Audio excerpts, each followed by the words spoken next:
In the city, Look at this there were city. names It's people alive with said possibility. quietly. Every Not challenge because here they is a were chance to secret, rise. because saying them at full We must volume push forward felt with like a courage risk and vision. nobody wanted to take. Together, we will achieve greatness. Callum Reeve was one of those names. At 43, he ran Reeve Group with the silent authority of a man who had never needed to explain himself to anyone and had long since stopped tolerating the people who asked him to try.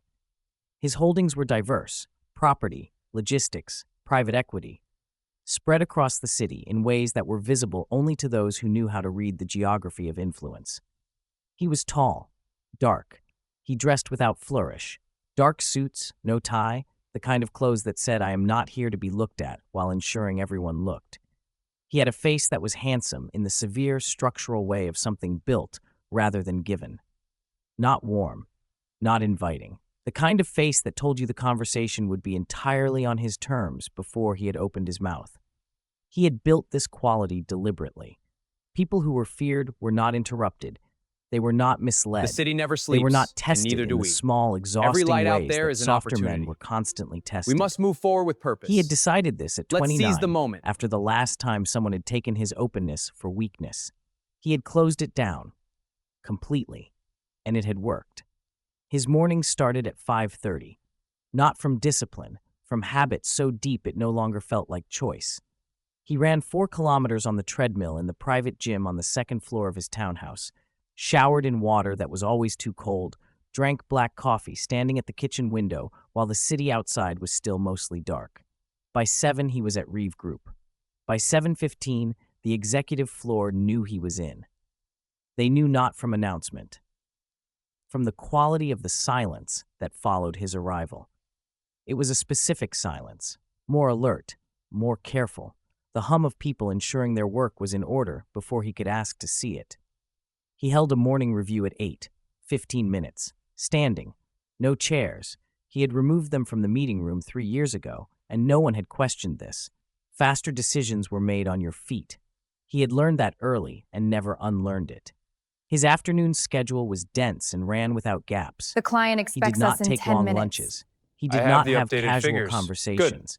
He Let's moved go. from one thing to Elevator's the here. next with After the you. seamless momentum of a man who had eliminated all the spaces between tasks where feeling might find an opening. It was a good system. He had been running it for 14 years. It had produced results every year. He had no reason to alter it. His staff did not make eye contact unnecessarily. This was not an instruction he had given. It was a behavior that had evolved naturally, the way behaviors evolve around something with a strong gravitational pull. They looked at their screens when he passed. They completed sentences quickly when he entered a room, arriving at their points faster than they would for anyone else. They did not stop him in corridors with questions that could wait. He moved through the office like weather, present, inevitable, best navigated rather than engaged. Outside the office, the dynamic was similar. People in his building held the elevator and did not attempt conversation.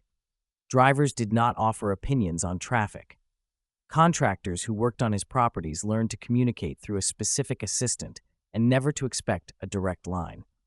Even people who dealt with him regularly, lawyers, the heads of his subsidiary companies, the handful of client expects advisors us he in had kept 10 close minutes. over many years, I have the updated maintained figures. a careful, Good. respectful distance Let's go. that had long Elevator's since here. hardened After into you. structure. Nobody reached for his arm. Stop! Nobody You can't started leave a with sentence those. with Let go "I was of me. I thinking," have and then to gave an go. What's going unsolicited on opinion. here? You don't understand Nobody the asked how he consequences. was I don't and care. Let expected me a real go. answer. Security is coming. He had built a perimeter, not aggressively, passively, through the accumulated signal of years of behavior that said this far and no further. People respected it because they had no other option, and he had no desire to offer one. It was a Thursday. He was leaving the building at the end of the afternoon, an early departure by his standards, 5:45, because a meeting had resolved faster than expected, and he had decided to walk rather than wait for the car. He came through the lobby, through the glass door that the security man always held for him, and turned left onto the pavement. He had taken approximately 6 steps when she appeared from the side entrance of the adjacent building, moving fast, head down, bag hitched over one shoulder, clearly in the middle of a thought that had taken her full attention away from her immediate surroundings. She turned the corner and walked directly into him. The collision was real, solid, full, Neither of them had a half-second to adjust. His phone moved in his coat pocket. Her bag slipped off her shoulder and hit the pavement. Her papers, she was carrying a folder, open, scattered across the concrete in the way papers scatter when they have been suddenly liberated from any kind of order. She stumbled back one step. He did not stumble.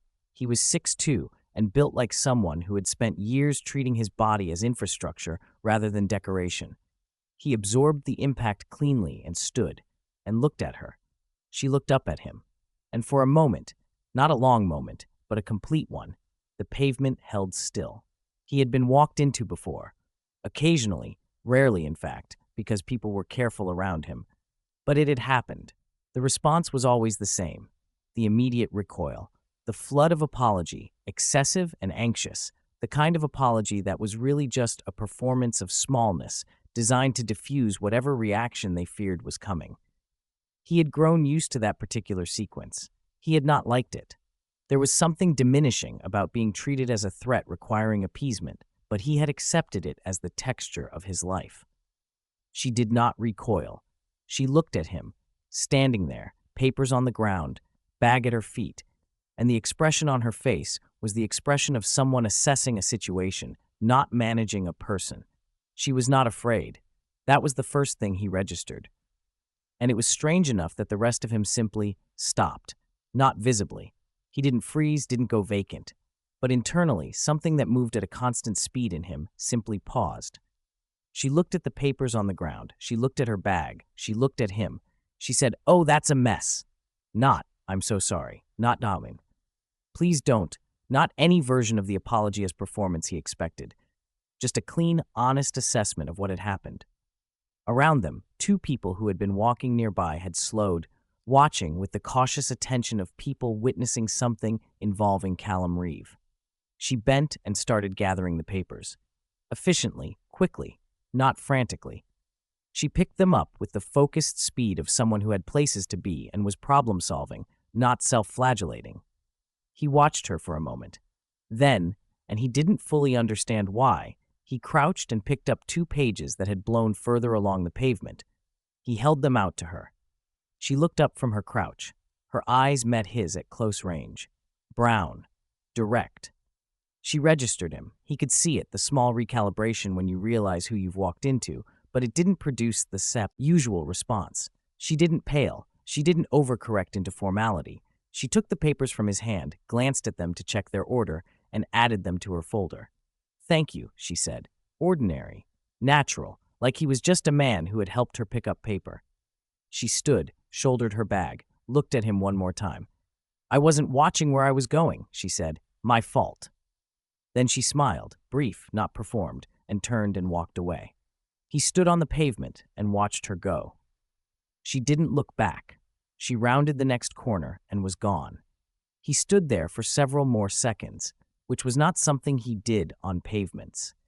He continued to his car, which had appeared, his driver having spotted him, and sat in the back and looked at the window and did not think about the meeting he had just left or the one he had tomorrow morning.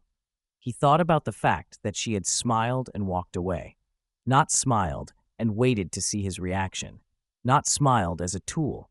Just smiled as the natural conclusion to an unremarkable human exchange and moved on with her afternoon. He was trying to identify what felt wrong about that. Nothing felt wrong about it. That was the issue. It felt entirely natural, which was precisely what confused him, because he had spent 14 years constructing a world in which most human exchanges were not natural. They were managed, measured, positioned, and this one had simply been a thing that happened between two people on a pavement. He stared at the city moving past the car window. "Sir?" His driver, he said. "Home." The car moved. He sat with the specific discomfort of a man who has encountered something he doesn't have a file for. Something small, something genuinely insignificant. A collision on a pavement, a woman who wasn't afraid, 2 pieces of paper. He was 43 years old. He had navigated hostile takeovers and congressional inquiries and personal betrayals that would have unmade other men. He could not explain why his mind refused to move past 6 seconds on a Thursday pavement. He saw her again on the Monday. He wasn't looking for her. That was the thing he turned over afterward. He was simply arriving at the office, and there she was at the cafe across the street from his building, standing at the outdoor counter waiting for something. She had a different bag today. Her hair was pulled back. She was reading something on her phone with the focused downward attention he recognized from Thursday, the posture of someone whose mind was already somewhere ahead of her body. He slowed his stride by a degree that no one watching would have noticed. He observed her for approximately 4 seconds. Then he kept walking. He made it to the lobby, took the elevator to the executive floor, sat at his desk, reviewed the morning briefing Saul had left there, read the same paragraph 3 times. He stood, walked to the window. The cafe across the street was visible at an angle. He would have had to position himself differently to see the counter. He did not do that. He went back to his desk. He did not know her name. He did not know what she did or why she was in this part of the city on both Thursday and Monday, or whether those 2 appearances were simply geography. 2 points that shared the same urban space and would never align again. He told himself that. He was not entirely convinced. Tuesday. He left the building at lunchtime, something he rarely did, because Saul had finally succeeded in scheduling a working lunch with a property contact he had been rescheduling for 6 weeks. The restaurant was 4 blocks north. He walked. He came out of the building, turned north, and had passed 3 storefronts when he heard, "You're walking faster than you look like you would." He stopped. She was at a small table outside the bistro on his left, the one he had passed without registering. Notebook open, pen in hand, looking at him with the same quality of direct, unperformed attention he remembered. He turned to face her. "Excuse me? Your stride," she said. "It's quick, but you carry yourself like someone who moves slowly on purpose." He looked at her. She looked back, not uncomfortable at all. "You walked into me on Thursday," he said. She pointed her pen at him. "You were also in the collision." He found something happening at the corners of his mouth that he stopped before it became visible.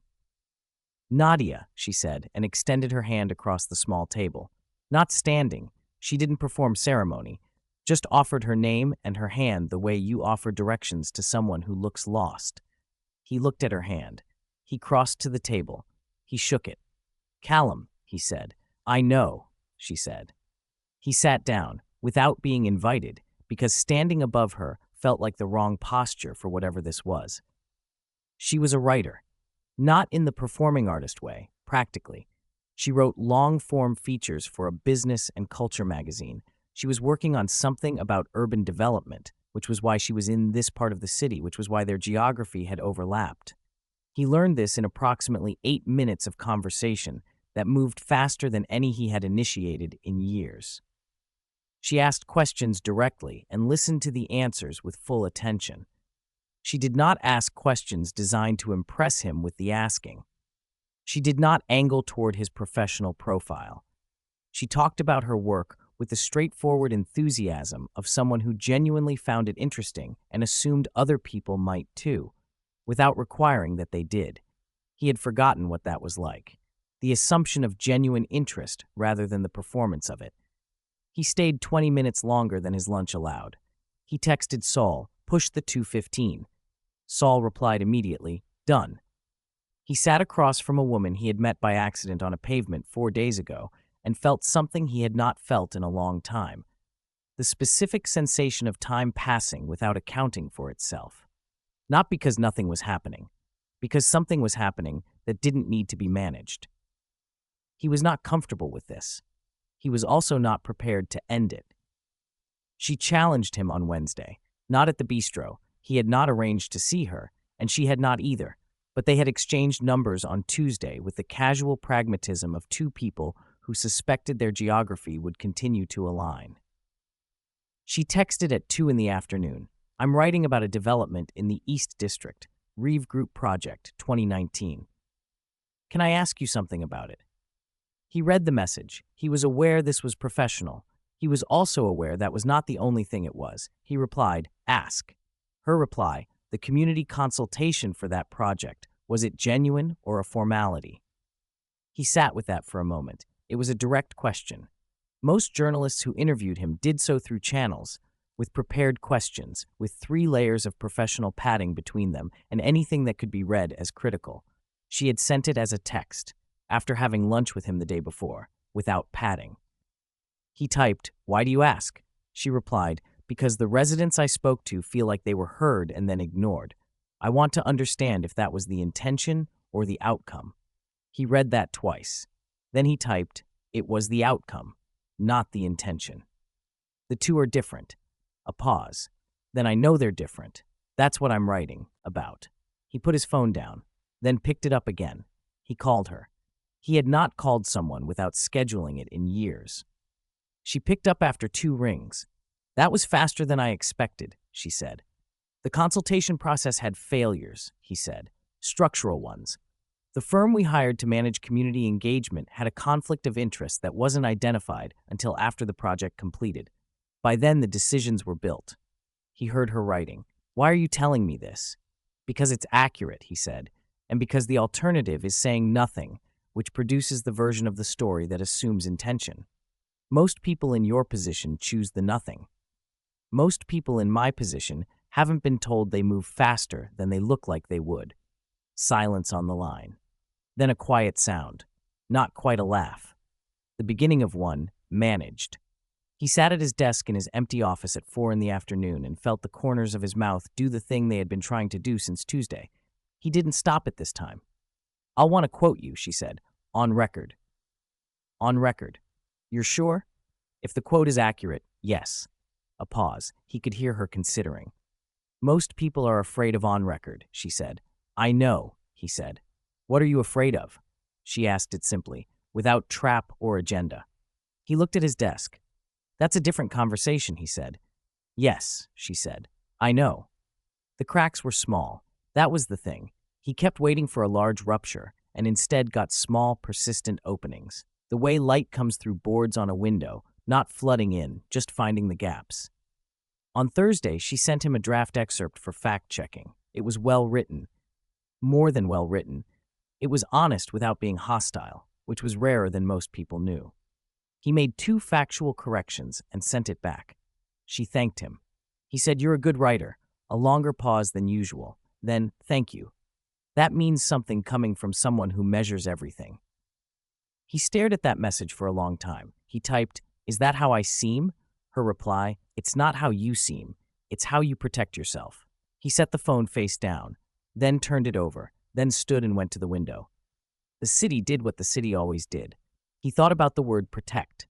He had never used that word about himself. He used controlled, structured, precise, words that described a system. Protect implied something worth protecting, something inside the structure that could be hurt. He had spent a long time not examining what was inside the structure. He had been so focused on maintaining the architecture that he had stopped asking why the architecture existed. She had asked him, in 7 words, in a text message, and he found he didn't have the fast answer he had for everything else. He had been 29 when it happened. He hadn't thought about it in years, not deeply, not with the honesty it deserved. He had processed it into a decision and moved on. That was what he did. His father's company had collapsed the year Callum turned 27. Not dramatically, gradually, the way foundations fail, invisible until they don't hold. He had watched his father, a man he had believed to be the blueprint for how to move through the world, become uncertain, ashamed, reduced. The inheritance was nothing. The name was worse than nothing for a period. People who had stood close during the years of prosperity had recalibrated their distance with the speed that money makes possible. He had been in a relationship then, someone he had trusted. She had stayed until the stay became inconvenient. And then she had left with a kindness that was really just a softer version of the same thing everyone else had done. He had decided something after that, not in words, in structure, in the deliberate rebuilding of himself as something that could not be moved by external forces. He had built Reeve Group on the debris of what his father had lost, and he had built himself on something harder than his father had been. He had thought this was strength. Nadia's question sat in his chest like a small, persistent light. It's how you protect yourself. What had started as strength had become a wall. He saw it clearly now for the first time. Friday. She was at the bistro again. He walked past it at 11:15 on the way to a surveyor's office and stopped without planning to. She looked up from her notebook. "Sit down," she said. Not an invitation, just the natural next thing. He sat. The waiter came. He ordered coffee. She was looking at him with the particular attention she brought to most things, not analyzing, just present, fully attending to what was actually in front of her. "You're different today," she said. "Different how?" "Quieter, not in your usual way." "What's my usual way?" "Quiet as a boundary. Today it's quiet as something being thought through." He wrapped both hands around the coffee the waiter had placed in front of him. He looked at the table, then at her. "You see things very directly," he said. "Is that a problem?" "No," he said, and meant it. She tilted her head. "Can I ask you something personal?" "You've been asking me personal things since Tuesday." "Fair." She paused. "Why does everyone seem afraid of you?" He was quiet. "I built it that way." "Why?" "Because it worked." "For what?" He looked at her. "For not being hurt again," he said. It was the first time he had said that to anyone, including himself. She looked at him with the specific expression of someone who has just been given a key and understands exactly what it fits. He left the bistro differently than he had arrived. Not visibly, he walked the same route, at the same pace, with the same posture that said the world should arrange itself around him rather than the reverse. But internally, something was moving in a new direction. He thought about the word hurt, the clinical clarity of it. He had spent 14 years constructing a persona built on the assumption that the construction was strength. She had identified it in 4 days as protection. And having it named by someone who wasn't trying to dismantle him, who had no agenda beyond the honest observation, had done something the dismantling attempts of harder people had never managed. It had made him look at it. Just look. That afternoon, he sat at his desk and did not begin any of the 3 documents We must waiting proceed for his with attention. caution. He sat But with the time is past running the way out. he rarely allowed I himself know. to sit. One misstep and Not it's as a over. lesson already So processed what do we do? and filed, We trust each but as other. something still happening. His father, the woman who left, the decision to become untouchable. The 14 years of it producing what it had produced, the company, the influence, the controlled perimeter, and also producing a man who moved through his own life like a ghost through a building he had built but couldn't fully inhabit. He was 43. Nadia had walked into him on a Thursday. He was sitting in his office on a Friday afternoon, genuinely unsure of the shape of his own life for the first time since he was 29. Saturday morning, he texted her, "Are you at the bistro?" Unusual, initiating. She replied, "Not yet. Why?" He typed, "I want to tell you something." Not on text. A pause. Then, "I'll be there at 10. He arrived at 5 to 10. She arrived at 10 exactly.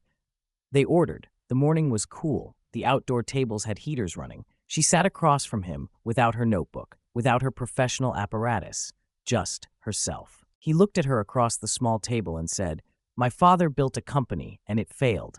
People left. Someone I was with, she left too.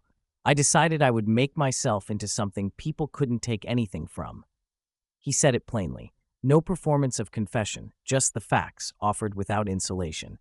She listened the way she always listened, completely. He continued, "I told myself it was efficiency, clarity, not needing things that could be removed." He paused. "But I think what I was actually doing." He stopped. She waited. "I was grieving," he said, "for years, under a very expensive We must structure." proceed with caution. She was quiet But for a time moment. is running Then, out. "The people who I built know. walls around grief One misstep think and they've it's stopped over." feeling it," she So said. what do we do? "They've We just trust given each it other. better acoustics." He looked at her. The October light sat on her face. He had no response, not because he couldn't find one, but because she had said the thing that was true, and truth didn't need a response. It only needed to be heard. He sat with it. The table between them, the coffee, the cool morning, the hum of the city waking up around the bistro's small perimeter. She did not fill the silence. He had noticed that about her from the beginning, her willingness to let silence be what it was, not push it toward resolution, not use it as a tool or a pressure. Just leave room. He had spent 14 years making sure silence around him had a specific quality, compressed, efficient, pointed toward the next thing. Her silences were different. They had the quality of space, actual space, the kind something could move into if it needed to. He thought about what she had said. Better acoustics. The grief had not gone away. He had insulated it so thoroughly that it had stopped making audible sound, but it had kept resonating, kept shaping the structure around it, kept producing the architecture of a man who had concluded that distance was safety. And the conclusion had been, in its own limited logic, correct. Distance was safety. And distance was also, he looked at the woman across the table, who had walked into him on a pavement and not been afraid, who had asked him real questions without agenda, who was sitting here now at 10 on a Saturday without her notebook. Distance was also the thing that had made his life, for many years, feel like a building well-designed and empty. He picked up his coffee. "Thank you," he said. "For what?" He looked at her. "For not being afraid." He changed slowly. Not all at once. That wasn't how change worked, and he was old enough to know it and honest enough now to say so. But things shifted. Weeks passed. The Nadia situation, he had stopped calling it a situation, which was itself a change, became something he didn't have a precise word for, which was also itself a change.